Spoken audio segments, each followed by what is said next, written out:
I'm curious to get your opinion on how some landlords, especially after these new builds, the rule is they can jack up the price of the rent.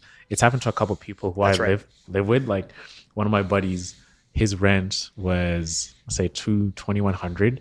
It's like a 1 plus den, and everything was kosher, right? And then one day the landlord comes like, listen, I'm putting the rent up to 21, was it 2700 now? And you're like, yo, what the hell? Like, this is crazy. What is your take on this So power let's listen to that the law the first. landlord has to legit Okay. just annihilate you with the rental prices? That is crazy to me, Dave Chinelli. Blaming me. Fuck you, man. All right. So the rule is this.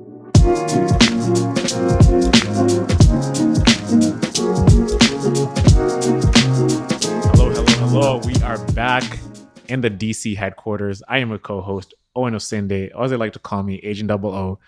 Nobody calls you that, but you do.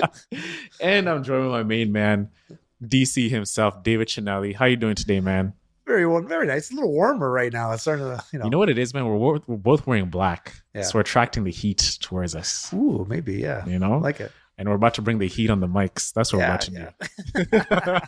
Thought I changed it up, throw the hat on. Maybe that's Exactly. also adding to the heat. So maybe I don't get too sweaty on set, but we'll find out. Yeah, like you're peacocking right now. You got the rings, the wolf. Yeah. The not the wolf today. I got the skull today. The skull, I'm sorry. The skull, the chains and everything. You're ready to rock, eh? You don't pay attention to me. See, now I'm paying attention. I'm seeing everything you're about now, man. I'm scared. All right. So, ladies and gentlemen, today we're going to be breaking down a case that was actually on CBC. There was a fraudulent case where a man had his house sold without him being there.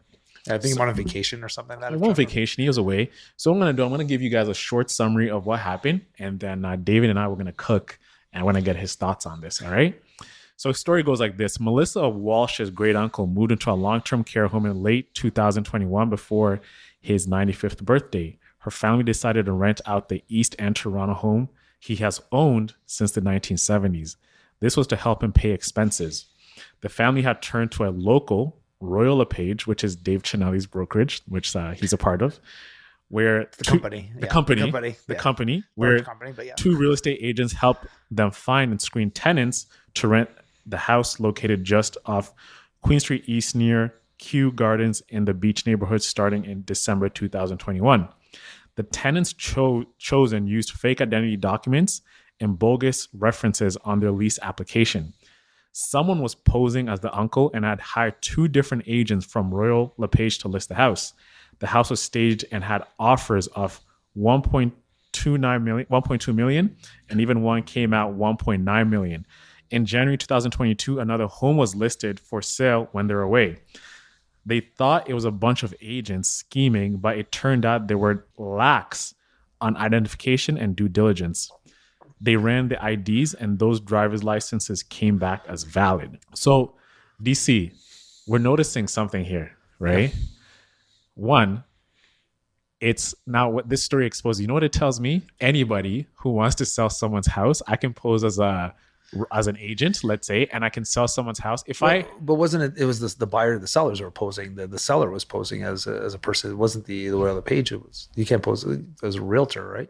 But the issue here, though, what I'm noticing is that Royal LePage, the agents, there's a problem with doing due diligence on the person, because what it looks like is your methods of identifying someone are not really compact to really validate it. That's a true person who's actually applying. Yeah, let's be honest. It's like good scammers though can still get past even the smartest of agents. Thinking like not even agents. Like I'm saying like even cops and things like that, right? Like it's unfair to say it's agents. It happens. Like listen, these guys looks like they're pretty good, right? Like, but yeah, like it can happen. It doesn't happen as often, but I posted this story, another story similar to this, or the same one, I think this past, a couple weeks ago. Another agent reached out to me from Royal LePage, which I've known. Her name's Alex. And we were talking about, she's like, this just happened to my, somebody she knew too. And it's like, unfortunately it's happening a little bit more. And the scammers are getting pretty sophisticated. So it's sometimes hard for us to even check, right? Not to say like there's not like no checks, right? We're not saying there's no checks to take, but there are checks at which we take, and sometimes they're pretty good. Like we're like, I got fooled in the past too from tenants and things. It happens. It happens even to some of us that are seasoned. It happens. Yeah. So it's happened to the best of them. You're like one of the top agents in the business, especially for Royal LePage. How common is fraud within the industry? It's not as common as you would think. Yeah. I think most people like I would say most agents I deal don't have to deal with it. It comes pretty common though when it comes like not common. I think the more common place would be more of a rental property because the risk is a little bit less. Yeah. In which people like, especially when Airbnbs were around, like there was fake fake tenants and then subleasing behind them, not paying bills and fraudulent that way, and like faking because it's a lease. Like it's not as you're not going through lawyers, etc., to go through all of that to verify verification when it comes to leases. So it's a little more commonplace than it would be in a sale. Yeah, and in this kind of situation, it's there should be some red flags as well. Like you can't just narrowly sell a property and then do title search and with a lawyer without meeting with the clients. Like the lawyer also has some due diligence. So I'm wondering if it was the fraud of the deposit that they took and ran. Well, if the deposit's not made out to the listing brokerage and you're making it out personal, that should be a red flag. Yeah. There's certain things that happen, like which you can do which pop up as red flags. Like where. So let's put the situation, what's his name? Melissa Walsh's. Let's call him Tom Walsh, right? Common name. Tom Walsh just lost his house, right? Yeah. Since the 70s, he's owned this house it's been... But he hasn't really lost it, has he? Well, let's give or take. His house got sold by someone. He's going to have to pay a lot of money to get it back. He's going to pay... So what I'm trying to get at here is, where is Royal LePage held liable? Yeah. You get me? So... Yeah, so there are errors and omissions in which we pay insurance for as agents. And then the way that it works, the agent is actually the Royal LePage. So the Royal LePage, so we are like independent brokers, and we have our like the broker of record, which looks after the realtors, right? So technically, the agent is Royal LePage, and we're subcontractors from there too. So yeah, there is some liability with them too. Obviously, if there's charges there's some insurance, everything that happens to make sure that doesn't happen. But there is some fraud in there too. That it happens, right? We have training of how to make sure this doesn't happen. But again, sometimes things fall through the cracks. Like sometimes there's good scammers. So Royal LePage also has insurance to help them with situations like this as well. So, and because it's not very commonplace, and every situation is different, you can't say, well, this is how much the agent owes, and this is how much, and this is... Now, if the agent finds out through an investigation that they're the reason that the deal went through and they're totally at fault, well, then as much insurance covers it, there's going to be some repercussions towards the agent. There has to be, right? Oh, got you. So for those agents who are listening to you right now, and if they're involved in the fraud, they also, it's more than their license to lose. They'll get thrown in jail. Yeah. Right. So just make sure they know that too, right? It's like if you're looking to scheme of the financial downfall is nowhere near as jail time, in my opinion. I'm sorry. It's like your life is pretty much over. Oh, you're screwed. Yeah, you're screwed. So like a lot of the new agents who are following you right now, what are some measures that they can be taking to really, really make sure that the person that they're dealing with is actually the legit person that they say they are?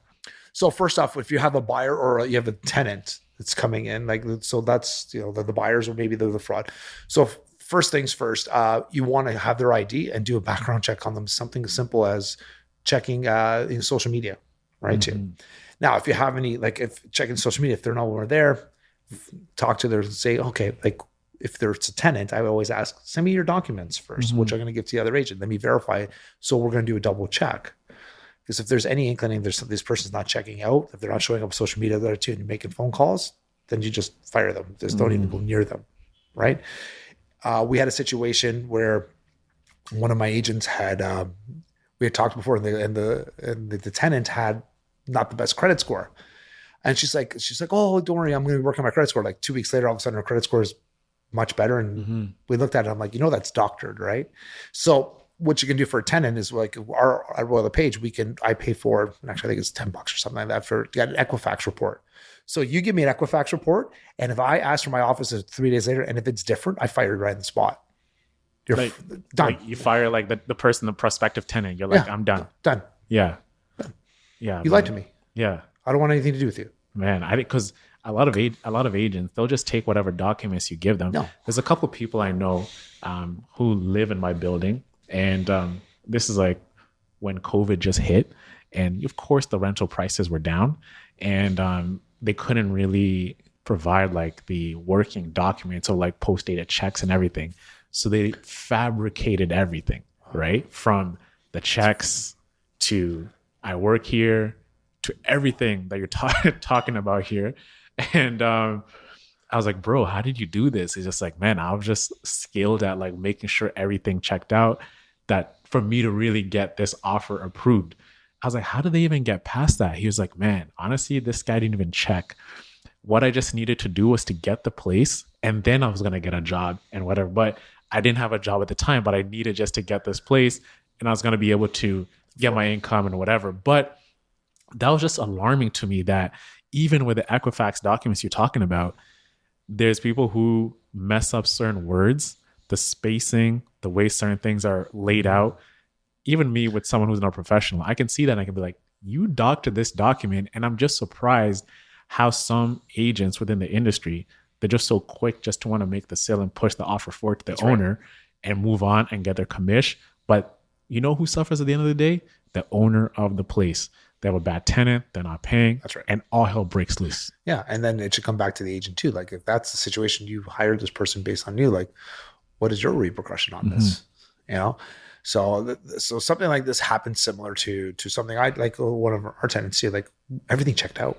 And at least for my cousin, we read this too. And it's like, and after a certain 6 months, like I did the follow up, we called everybody, we did everything we needed to do.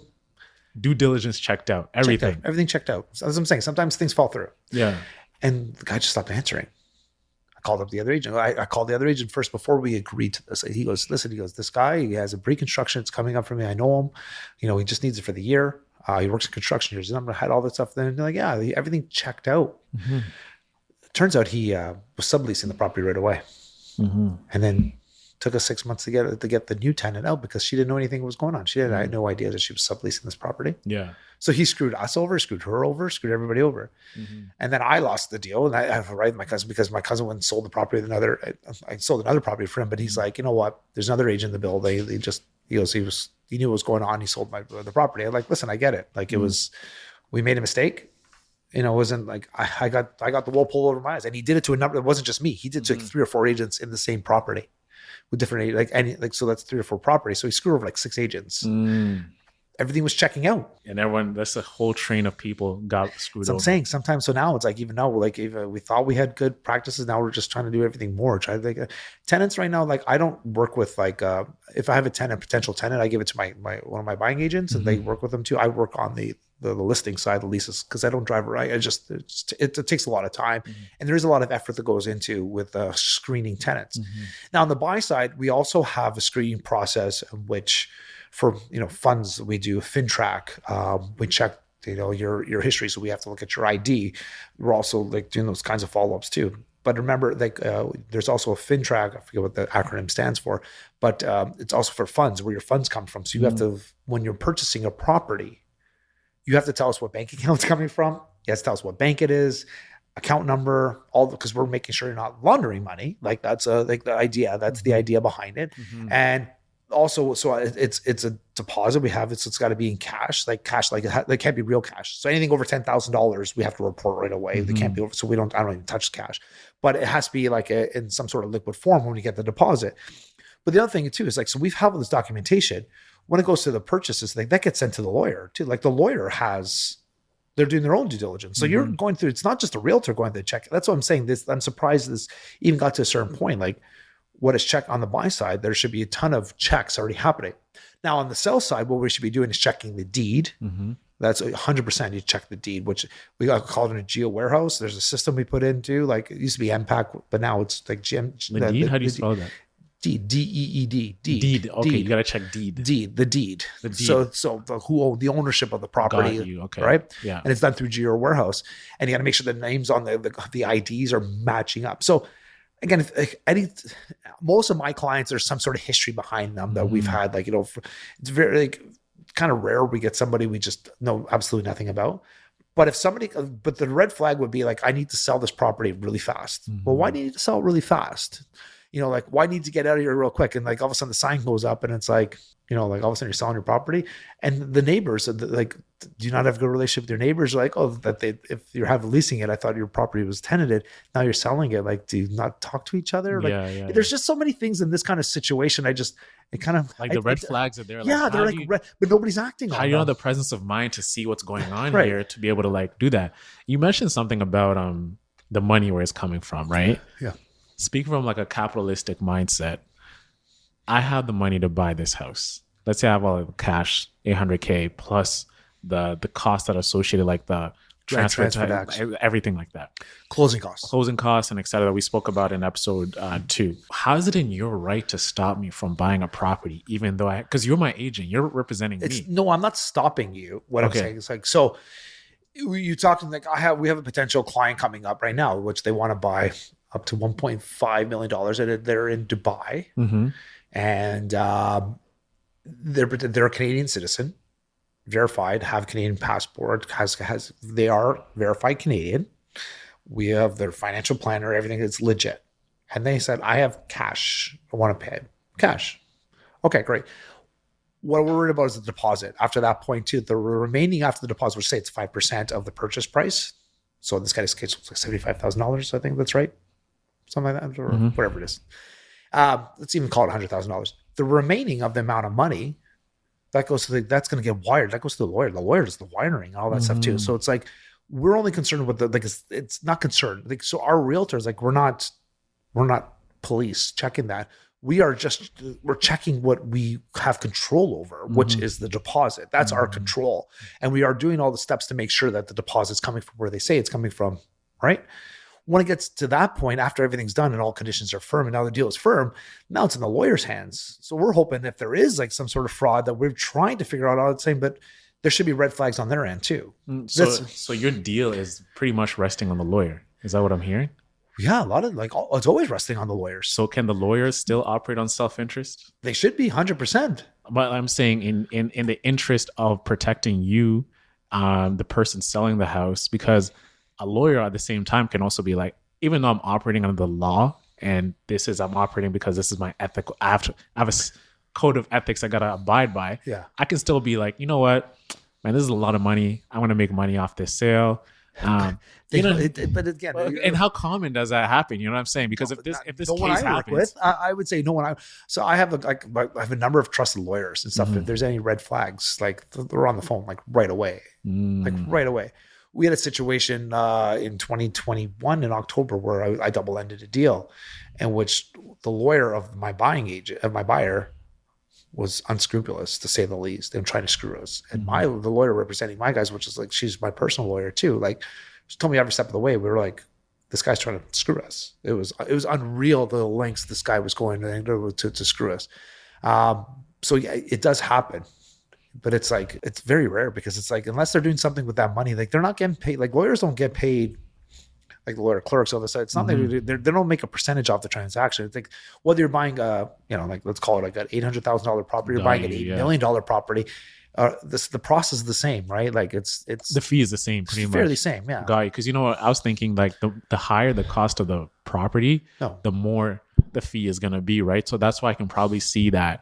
Oh wow, like this is a bigger deal. No, yeah, it has nothing. No, they're not based on percentages. Yeah, they're not based on percentages. Got you. So every deal, every transaction is the same. There's nothing motivating a lawyer to do it. Got you. And think about it. If it's my trusted lawyer and you miss this, and like I do a lot of deals, why am I ever going to hire you again? You missed on something which is huge, which potentially can cost me a lot of money. Maybe like, I'm not saying jail time, but like serious repercussions. And you miss something small.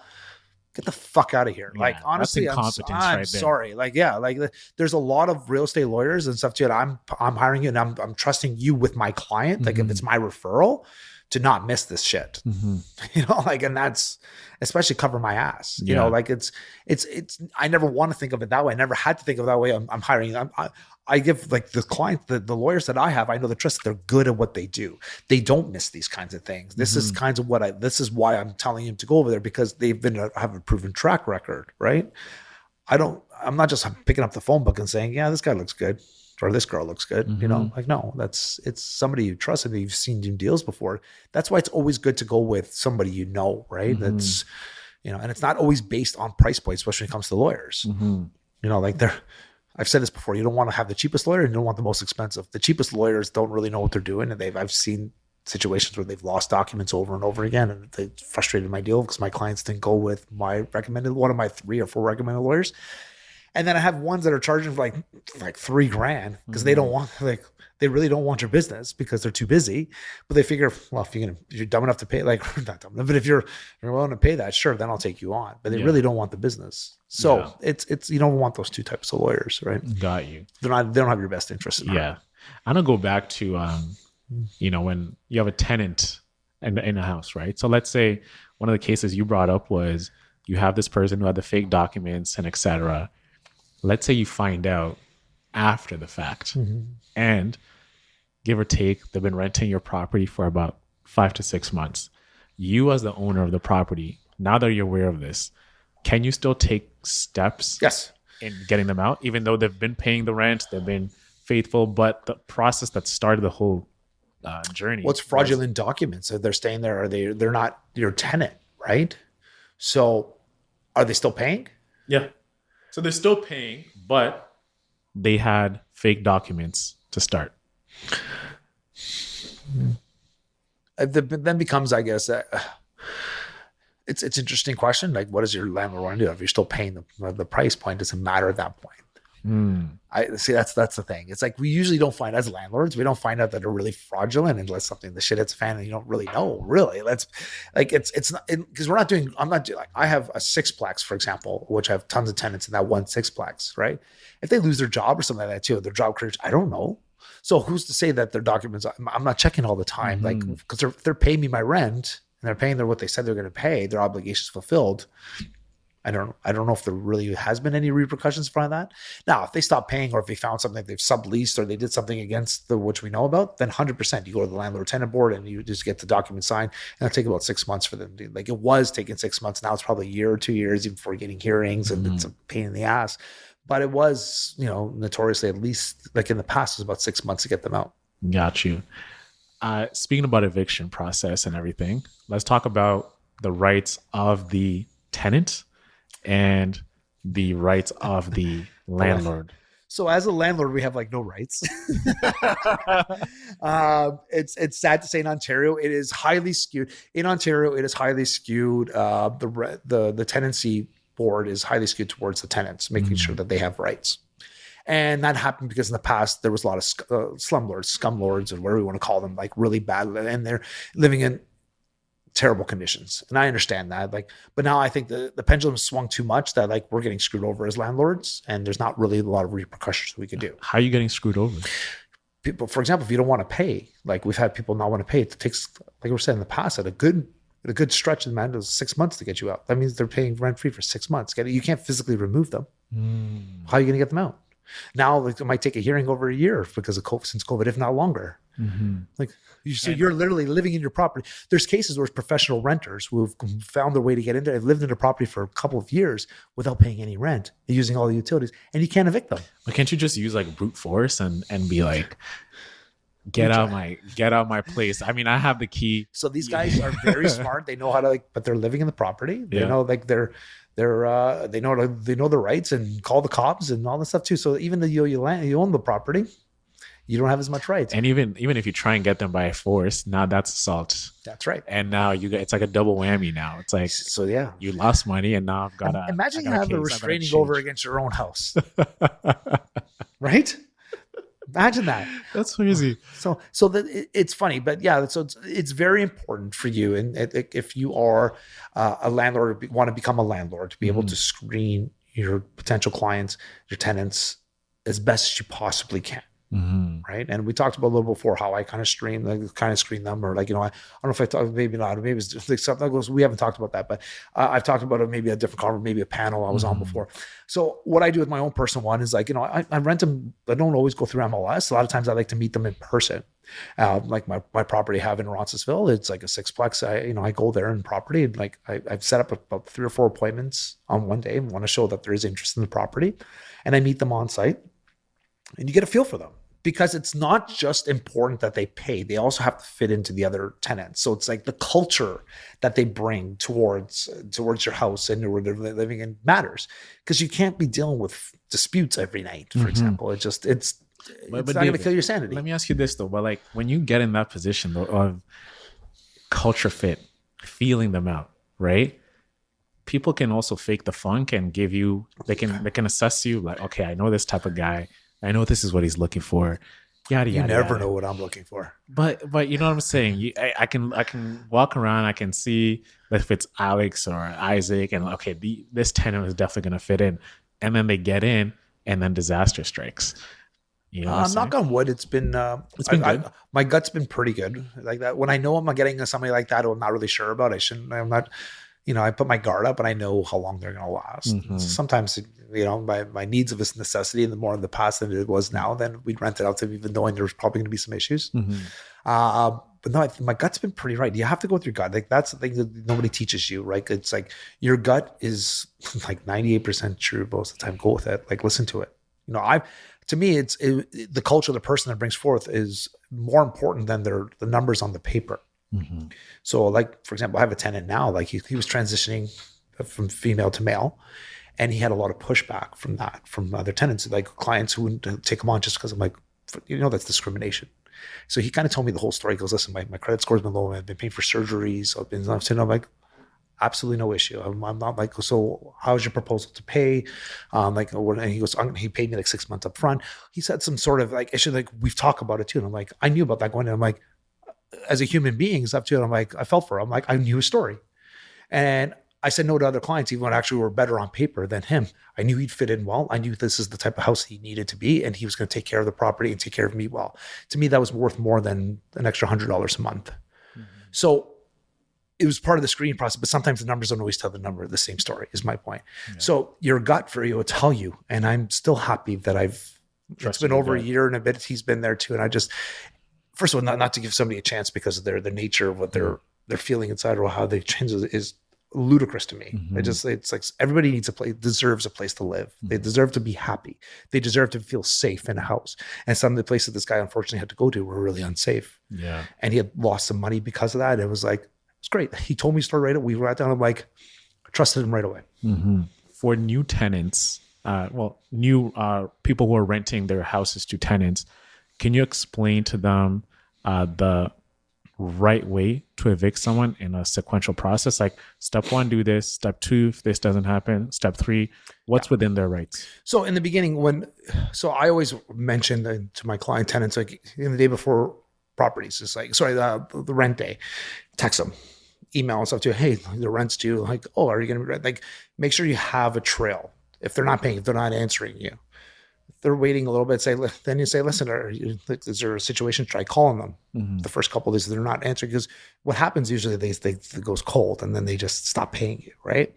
Then you start saying, okay, emails as well, like a letter saying to you, hey, if you don't come out this, I have to take action with the lender. Like, don't let it go more than, I think it's 15 days. I think it is, so that they have up to 15 days to pay.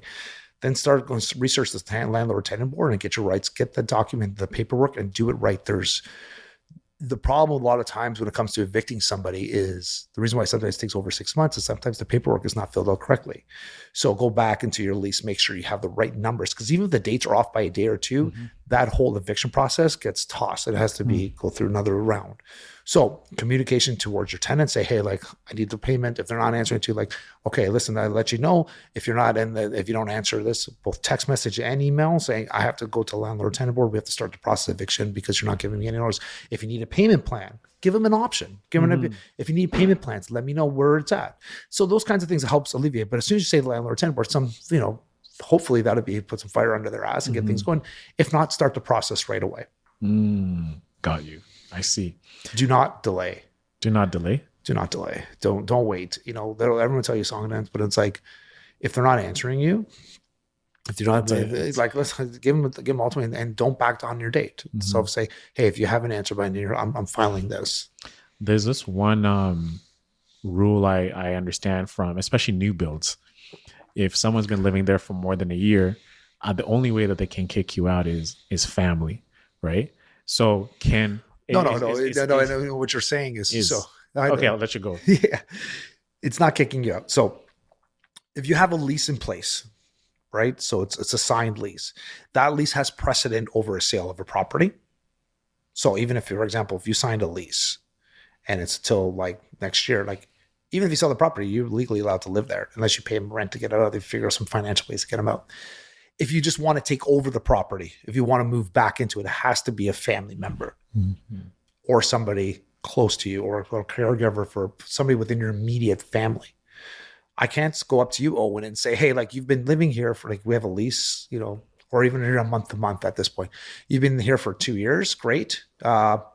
My sister's cousin's husband has a brother who needs to move in here. So you got to leave. Sister's brother's cousin's husband.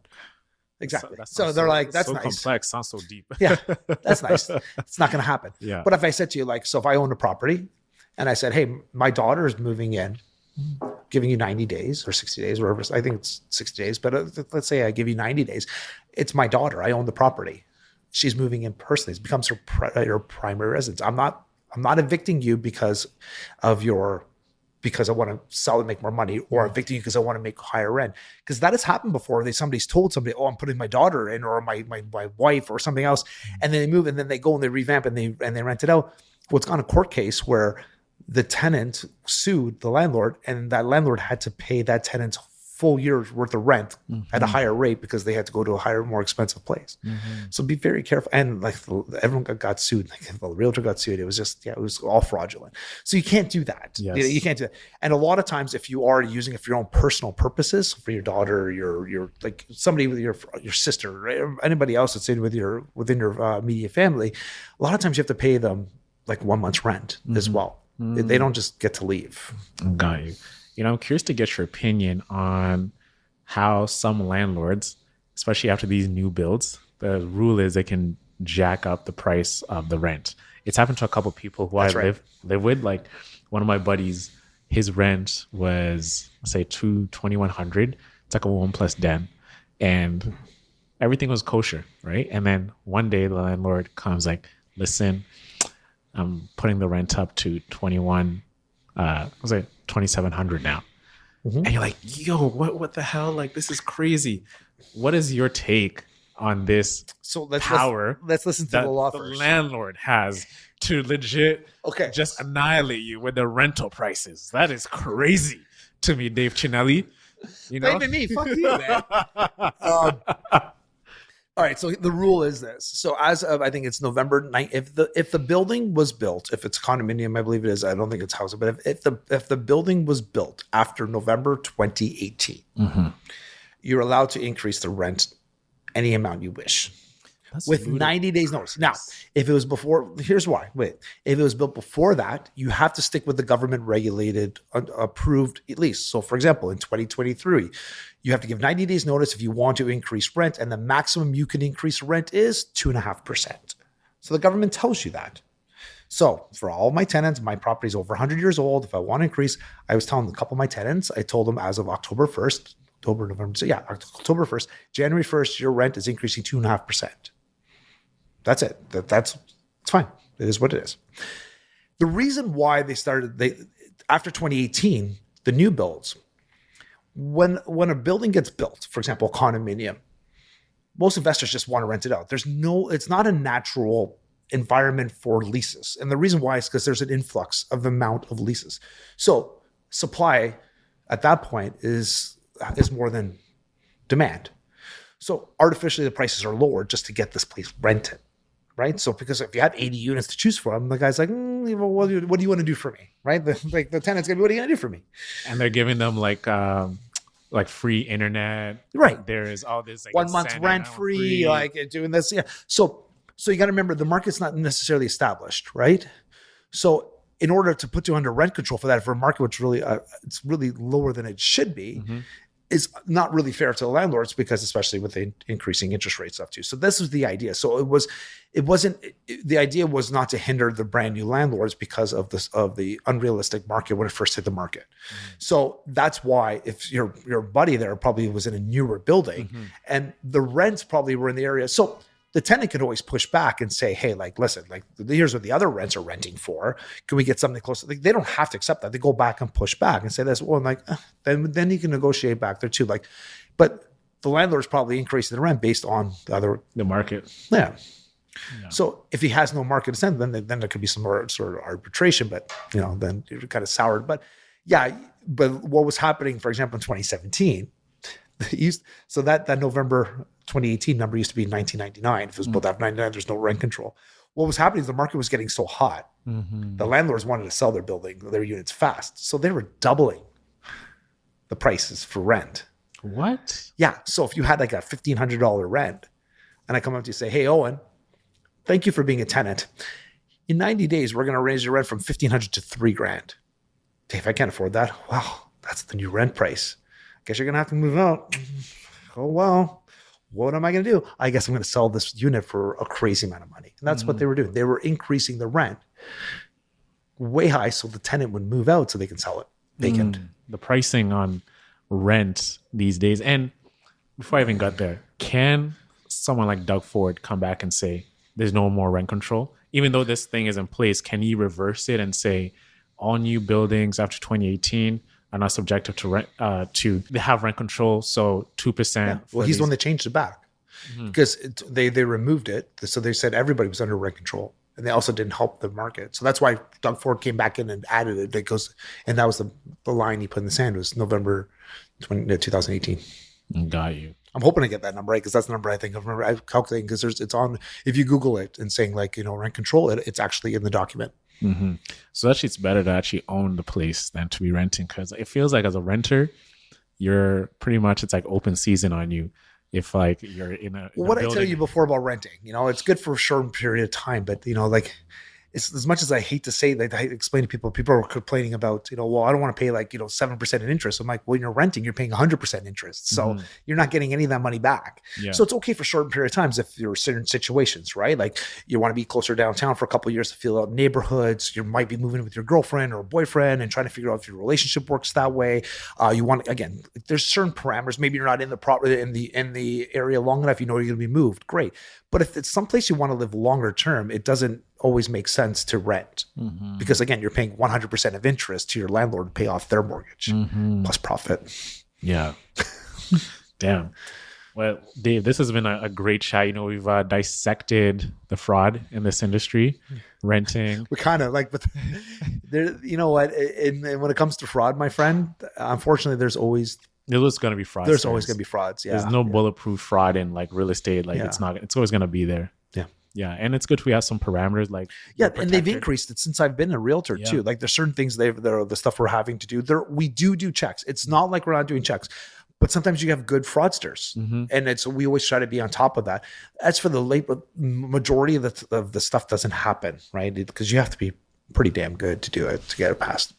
Amazing. Ladies and gentlemen, you've been tuned in to episode 8 of the DC Talks podcast. I've been your co-host, Agent 00, Ono Sinde here with DC. Again, nobody calls you that. Dave, let me have this, okay? Let me have this. All right, everyone. Remember to rate, review, and subscribe. And tell a friend to check out the pod. And we'll see you back next week for episode 9.